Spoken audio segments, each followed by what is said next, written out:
그날 새벽에 선생님한테 전화를 한 3번 드렸거든요.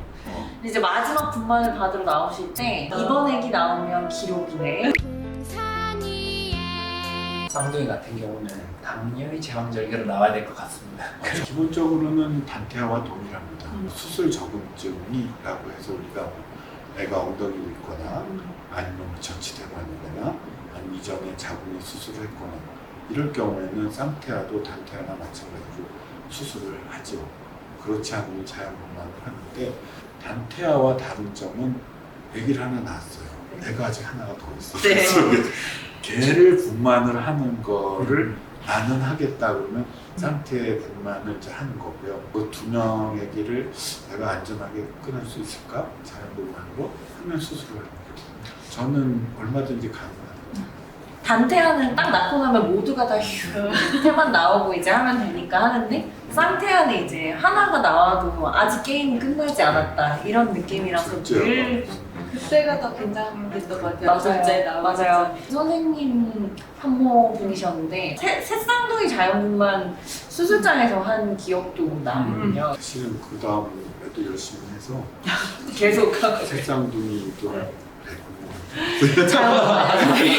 만약 새쌍둥이도 그냥 첫째가 머리가 아래로 있으면 자연분만을 하실 것 같아요. 맞아요. 선생님들 계실 때는 수술장에서 하셨고 그다음 저 친구들 때는 이제 위에서 저 때는 초창기여가지고 쌍태아들이 이제 자연분만을 할 때 아기들 포지션이 중요하게 작용을 할 것 같은데요, 선생님. 보통 일반적으로 이야기할 때 첫째 아이, 둘째 아이가 머리가 아래로 있으면 자연분만을 하고 첫째 아이가 머리가 아래고 둘째 아이가 엉덩이면 수술을 하거나 아니면 자연분만을 할 수 있고 첫째 아이가 엉덩이면 수술을 한다. 일반적인데 저는 사실은 첫째 아이만 머리가 아래로 있으면 자연분만을 시도하고 있습니다. 실제로 해보면 첫째 아이, 둘째 아이가 머리가 아래로 있다는 거 항상 쉽지 않습니다. 둘째 아이 분만을 할 수 있겠다 해야지 사실은 하는 거고 중요한 게 일단 기다리고 있습니다. 그래서 진통이 올 때까지 특히 둘째 아이가 그러니까 머리가 아래로 있을 때는 다시 진통이 와서 첫째 아이처럼 나오면 되니까 문제 이제 기다리다가 아기 상태가 안 좋아지고 심장박동이 떨어지고 하면 이제 그때부터 조금 피곤해지죠. 그래서 외국에서 단태아 분만하고 이런 데 센터에서는 첫째 나오자마자 바로 뭔가를 한다고. 분이일 경우는 그냥 다리를 잡아서 꺼내면 되고 브릿지 익스트랙션 델리버리라 해서 엉덩이가 완전히 딱 껴 있으면 머리로 나오는 것처럼 엉덩이 채로 그냥 나와야 됩니다. 그럼 애가 완전 이러고 다리가 이렇게 해서 그 다음 이제 이게 조금 어려운 겁니다. 그래서 두 번째가 머리로 있는데 애가 심장박동이 떨어지는 거나 할 때 머리로 있는 애를 발을 잡고 다 돌려서 엉덩이를 꺼내는 거거든요. 그래서 이거 뭐 책에 있는 건데 이거는 쌍둥이에서 두 번째 일이기 때문에 가는 겁니다. 단태아에서 저건 뭐 그래서 완전히 내려와 있을 경우는 흡입분만을 합니다. 여기서 흡입분만이라는 거는 흡입기를 그 자궁 경부 안쪽에 넣어서 그래서 이게 뭐가 어려우냐면 이제 첫에 나오고 난 다음에 뭐 자궁 경부, 멤브레, 그 양마, 뭐 탯줄 뭐 난리도 아니라서 거기에서 정확하게 이 머리에 딱 하기가 어려워요. 쌍태분만 할 때 의사가 제일 어려워하는 거 우리가 피하고 싶은 거가 첫에는 자연분만을 했는데 둘째는 수술을 하거든요. 혼합분만 그래서 컴바인 델리버리라고 이야기를 하는데 2013년에 이제 얼스 스터디라 해서 뉴잉글랜드 저널에 나왔던 게 있거든요. 그래서 거기에 의하면 첫에는 자연분만하고 둘째 수술을 했던 게 4% 정도가 있거든요. 근데 우리 병원은 0.5% 미만. 근데 저는 사실은 많이 했어요. N수가 많으시니까. 제가 N수가 워낙 많아서 네. 왜냐하면 제가 자연분만한 게 2,000개가 넘거든요. 죄송합니다. 그래서 쉽지는 않습니다. 저도 아직까지 다태 분만은 힘들고요. 그래서 산부인과 의사들한테 다태 임신, 특히 쌍둥이 자연분만을 하는 게 좋겠다고 저는 권하지는 않습니다. 아직도 저도 힘들어요. 혹시 관심이 있고 하면은 경상도에서 그리고 쉬운 거는 첫애보다 둘째가 자궁이 쉽습니다. 그래서 그런 경우에 선택적으로 다 할 필요는 없는 거예요. 우리 병원에서 쌍태아에서 초산일 경우에 자연분만을 시도했을 때 성공률이 80%, 100명이면 20%는 수술하거든요. 경상부는 96%. 와. 저도 연습을 합니다. 아까 말한 자국내 족구 내회 전술 그걸 이제 저도 연습을 하는 게 수술하면 연습해봐요. 수술할 때 실제가 때. 삼둥이 같은 경우는 뭐 케이스는 100케이스 정도 진짜. 됐어요. 우리나라의 가장 탑이시죠. 그렇지. 그렇지 않아요. 잘못된 생각. 저희는 그 아니야. 자부심을 저 그게 아니라 정말 되게 잘하죠. 삼둥이는 인류 역사에서 나보다 더 있어요. 세계 최고. 왜냐하면 우리나라에서 1년에 지금 삼둥이가 태어나는 애가 한 전국에서 100 정도거든. 근데 우리 병원에 아직 30-40명이 나. 1년에 그러니까 30% 이상 남기 때문에 정년 퇴임하기 전까지 500은 벌 것 같고. 그래서 나는 사실 그것도 굉장히 감사하게 생각해요. 나한테 오는 산모들, 환자들에 대해서 어떻게 이 사람이 나랑 만났을까? 얼마나 감사해요. 맞습니다. 그래서 난 삼둥이 많이 오면 요즘도 네. 계속 웰컴 하는데 첫 치프하는 첫날 그날 18명인가 아기가 나왔어요. 쌍둥이, 삼둥이 다 합쳐가지고. 근데 그날 새벽에 선생님한테 전화를 한 3번 드렸거든요. 근데 이제 마지막 분만을 받으러 나오실 때 선생님께서 그 분만장 스테이션에 걸어오시면서 기분 좋아하셨던 게 아직도 잊혀지지가 않아요. 이번 애기 나오면 기록이네. 당직서 때 밤에 콜 많이 드리는데 되게 죄송한데 편안하게 받아주시고 바로 나오셔가지고 내가 뭐라 그러면 전화 안 할까봐. 전화 좀 그만했으면 좋겠. 저도 선생님 산모였는데 감사하고 진짜 그렇습니다. 난임 시술 건수도 되게 많아졌는데 그러면은 우리나라에서 이 다태아 출생 수나 비중 추이 같은 것들이 있을까요? 우리나라 사실은 다태아 출생 수는 줄고 있어요. 출산율 자체가 줄어서 줄어서 그런가요? 그렇습니다. 그래프에서 보시는 것처럼 2015년 같은 경우에는 14,000명 정도가 많다가 최근에 11,000명 정도로 줄었어요.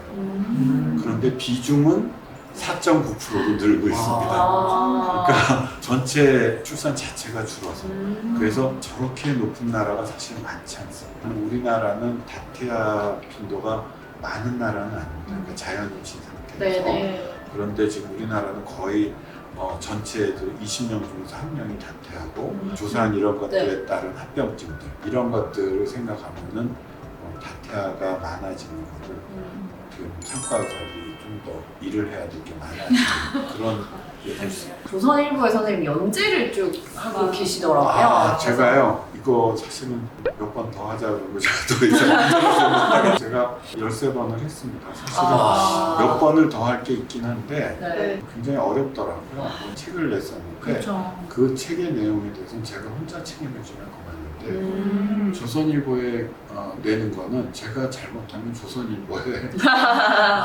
욕을 먹일 수도 있잖아요. 그래서 제가 이제 여러분들한테 한번 혹시 기회가 되면 저기서 연재한 게 반나절이면 다 볼 수 있으니까 네. 여러분들이 쉽게 네. 레퍼런스로 네네. 도움을 받을 수 있지 않을까 생각이 되고요. 사실은 지금 3월 25일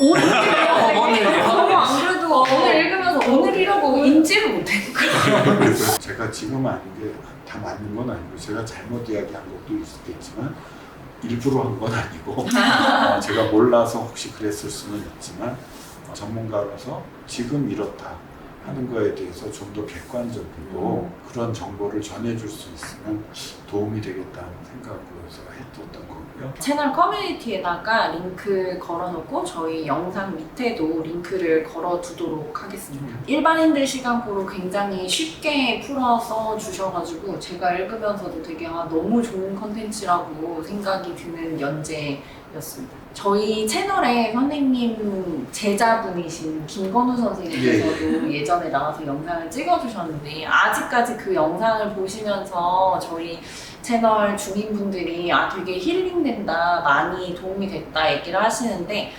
오늘 영상도 우리 다태아를 가지신 분들이나 아니면은 그냥 임신하신 산모님들도 보시면서 공부도 공부지만 굉장히 많이 도움을 받으실 것 같아요. 심적으로도. 저는 그 산모분들뿐만 아니라 산부인과 의사들도 사실은 의사들이 많죠. 상태를 보는 네. 케이스가 많지 않을 수도 있거든요. 네. 그래서 많이 도움이 될 것 같아요. 좋은 영상을 만들 수 있게 도와주신 전종관 교수님께 다시 한번 감사의 말씀을 드리면서 저희 채널을 보고 계신 이 쌍태아를 가지셨거나 이제 난임 시술로 이제 쌍태아가 생길 확률이 많으신 분들이 걱정을 굉장히 많이 하고 계실 것 같은데 그런 상부님들께 한 말씀 해주시겠어요? 쌍태아는 사실은 임신의 합병증입니다. 쌍태아를 일부러 하겠다고 가끔 어떻게 하면 쌍태아를 맞습니다. 이야기하는 분들이 있지만 네. 산부인과 의사 입장에서는 쌍태아를 일부러 하겠다는 건 좀 어불성설이고요. 그렇지만 임신이 됐어요. 그래서 애가 둘이든 셋이든 넷이든 됐어요. 이거는 하늘이 준 선물이죠. 선물이고 저는 산모들한테 이야기합니다. 애들한테 기회를 주자. 기회를 줘도 뱃속에서 유산이 되거나 그냥 심장이 막거나 이런 애들이 있거든요. 그럴 경우는 할 수 없지만 의사는 의사 나름대로 애를 쓰고 당신은 당신 나름대로 애를 써서 어떻게 하면 잘 극복해 갈까에 대해서 고민을 해야지. 어려운 일이지만 엄마들이 처음에 생각했던 것보다는 좋은 결과를 가지고 가는 엄마들이 대부분이거든요. 힘을 합쳐서 낳고 키우고 있으면 좋겠습니다. 회진 돌 때 산모님한테 괜찮아? 이렇게 말씀해 언제나 주셨다고. 괜찮다고. 괜찮아? 이렇게. 진짜. 그래서 오해를 하더라고요. 아, 나는 정말 괜찮을 때만 괜찮아. 맞아요. 외래에서도 그런 이야기 많이 해요. 선생님한테 말하면 다 괜찮다고 그러시거든요. 근데 아닌데 괜찮다고. 의사는 그럴 수 없거든요. 맞습니다. 의사는 산모의 마음을 편안하게 해주기 위해서 있는 존재가 아니에요. 맞습니다. 의사는 환자의 불편함이나 아픔이나 병이나 이런 거를 좋게 만드는 거지. 엄마한테 제가 괜찮다 그러는 건 내가 의사의 명예를 걸고 괜찮다고 진짜 생각하는 괜찮아요. 네. 선생님께서 그래서 이렇게 약간 안 좋은 촉이 발동하신 것처럼 딱 보일 때 선생님이 이상하다고 하면 정말 진짜. 이상한 거야. 이렇게. 굉장히 책임감을 갖고 이야기를 하고 아니요, 선생님. 지금 선생님하고 이렇게 2시간 정도 촬영을 하면서 그난 됐어요. 늘 선생님의 그 긴 가운을 등을 보면서 회진 돌았던 그 병동으로 갔었던 그 기억이 나서 지금 약간 뭉클한데요. 선생님께서 유퀴즈에서도 얘기하셨지만 왜 우리는 임산부의 그 삶의 질에 대해서 생각하지 않는가. 사실 그 말씀을 들으면서 많은 엄마들이 다 되게 위안을 받았다고 얘기를 많이 하시더라고요. 아니 임신부의 삶의 질을 왜 관심을 안 갖는 거예요? 누구를 위해서 안정을 하는 거죠? 존경하는 선생님을 모시고 저희가 이렇게 영상을 찍을 수 있어서 정말 다시 한번 너무 감사하고 영광스럽습니다. 아닙니다. 제가 감사합니다. 아닙니다. 선생님 저서도 이벤트해서 저희가 200권 정도 이제 그 저희 주민들에게 누가 책을 샀나 했더니 저희가 직접 구매해서 이제 했는데 그 피드백들도 너무너무 좋더라고요. 사실 책을 소개하면서도 산부인과 의사들이 꼭 한번 읽어봤으면 맞아요. 좋겠다라는 얘기를 많이 할 정도로 산부인과 의사로서 가져야 되는 마음가짐이라든지 이런 것들도 저희한테 한 번 더 새겨지는 그런 책이었던 것 같아요. 열심히 하겠습니다. 아닙니다. 저희도 선생님의 제자라는 것에 누가 되지 않도록 늘 열심히 해서 부끄럽지 않은 자랑스러운 제자가 되도록 아유, 앞으로도 노력하겠습니다. 선생님. 긴 시간 동안 저에게 좋은 컨텐츠 제공해 주셔서 정말 감사드리고 혹시 선생님 다음에 또 시간이 되시면 한 번 라이브? 더 어떤 방법으로든 선생님 한 번 더 모시고 싶은데 알겠습니다. 네 박제 그럼 그때 분만장 가고 싶어요. 그때는 저희가